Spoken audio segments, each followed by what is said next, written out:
Bismillahirrahmanirrahim. Assalamualaikum warahmatullahi wabarakatuh. Bagaimana kabar anak-anak? Semoga antum senantiasa sehat, tetap semangat, dan senantiasa dalam lindungan Allah Subhanahu wa Ta'ala. Baik, pada pertemuan ini kita akan melanjutkan pembahasan pada bab selanjutnya, yaitu pada bab optimis, ikhtiar, dan tawakal.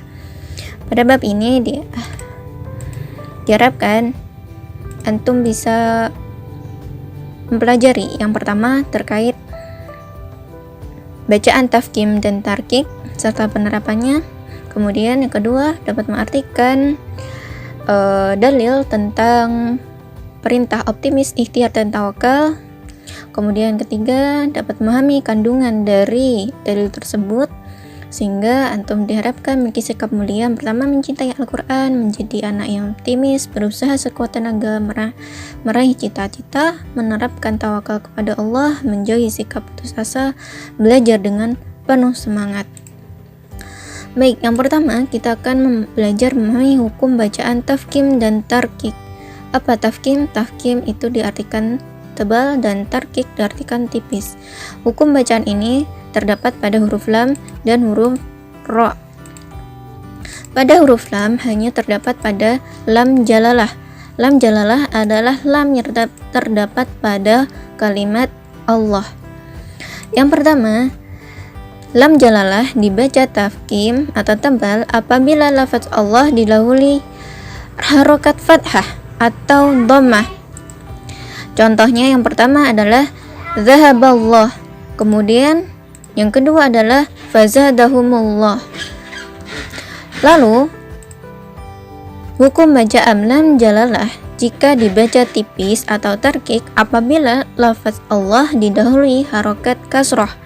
Contohnya billahi, kemudian mirrizqillahi.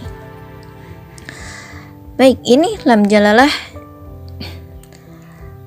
yang dibaca hukum tafkim ataupun tarkik. Kita masuk kepada huruf ro yang dibaca tafkim.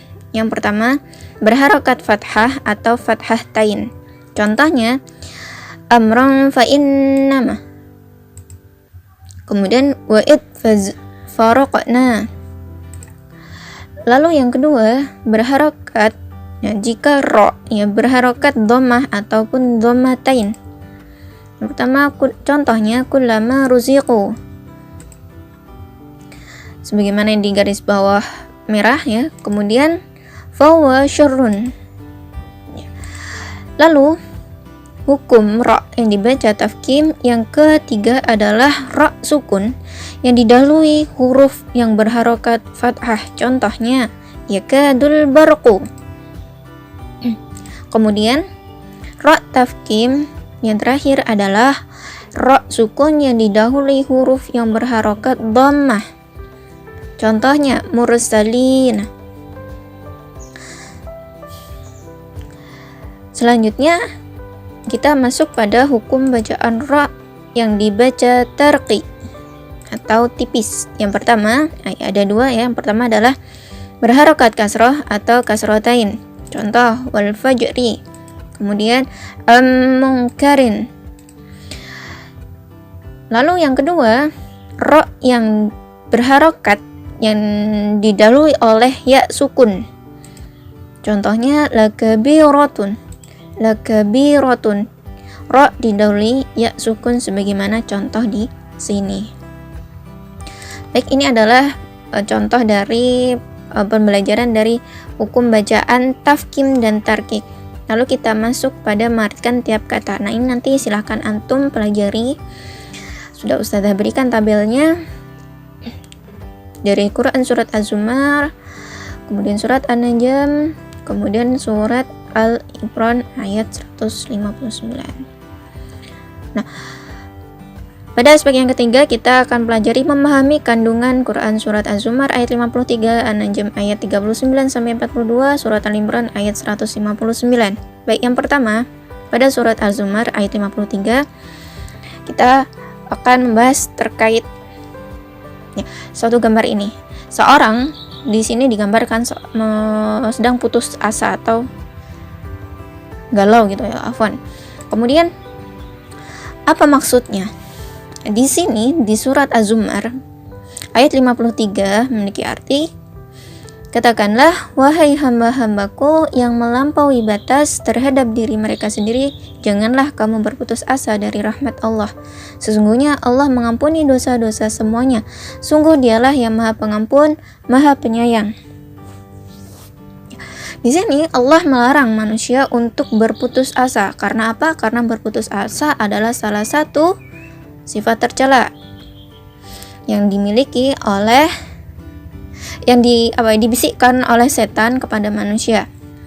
Sehingga di sini kita diperintahkan untuk berperilaku sebaliknya, yaitu selain dari berputus asa, yaitu optimis. Lalu apa itu optimis? Optimis diartikan selalu berpikir positif. Ya, seseorang itu sudah mengetahui resiko apa yang akan ia hadapi. Contoh, antum hendak mengikuti suatu perlombaan. Antum tahu bahwasanya resiko atau konsekuensi suatu perlombaan, kalau tidak menang ya kalah. Ya, di sini sikap optimis ataupun tidak berputus asa itu sangat ditekankan, ya, agar kita tidak mudah pesimis, ya, tidak mudah mutung di tengah jalan, sehingga kita tetap bisa melangkah ke depan. Apapun yang ada di depan kita tetap kita hadapi, karena itu adalah pilihan yang manusia akan tetap pada pilihan itu. Nah, di sini kita diperintahkan untuk optimis. Lalu dalam surat An-Najm ayat 39 sampai 42 yang memiliki arti, dan bahwa manusia hanya memperoleh apa yang telah diusahakannya, dan sesungguhnya usahanya itu kelak akan diperlihatkan kepadanya, kemudian akan diberi balasan kepadanya dengan balasan yang paling sempurna, dan sesungguhnya kepada Tuhanmu lah kesudahannya segala sesuatu. Jadi bab terkait ikhtiar dan slide selanjutnya yaitu terkait tawakal itu adalah nyambung, ya. Jadi satu kesatuan. Di sini kalau antum pengen menjadi seorang, ini contohnya seorang yang sukses, ya, entah itu di bidang apapun, maka harus syaratnya rajin belajar, ya, menekuni apa yang hendak diraih. Kemudian ketika contohnya antum menjadi seorang petani, maka antum harus bersungguh-sungguh dalam menjalankan profesi tersebut, ya, agar bisa terwujud keinginannya. Ini adalah terkait dengan ikhtiar. Lalu dalam surat Ali Imran ayat 159 adalah perintah untuk bertawakal, ya. Sebagaimana Allah berfirman yang artinya, maka berkat rahmat Allah engkau Muhammad berlaku lemah lembut terhadap mereka. Sekiranya engkau bersikap keras dan berhati kasar, tentulah mereka menjauhkan diri dari sekitarmu. Karena itu maafkanlah mereka dan mohonkanlah ampunan untuk mereka, dan bermusyawarahlah dengan mereka dalam urusan itu. Kemudian apabila engkau telah membulatkan tekad, maka bertawakallah kepada Allah. Sungguh Allah mencintai orang-orang yang bertawakal. Jadi di akhir ayat, maka bertawakallah kepada Allah, ini adalah perintah untuk kita berserah diri, berpasrah diri kepada Allah terkait apa? Terkait apa yang telah kita ikhtiarkan atau yang telah kita usahakan. Jadi secara bahasa, ya, memang sebenarnya tawakal itu diartikan bersandar atau berserah diri atau mewakilkan. Mewakilkan di sini berarti kita mewakilkan urusan kita kepada Allah setelah kita berusaha.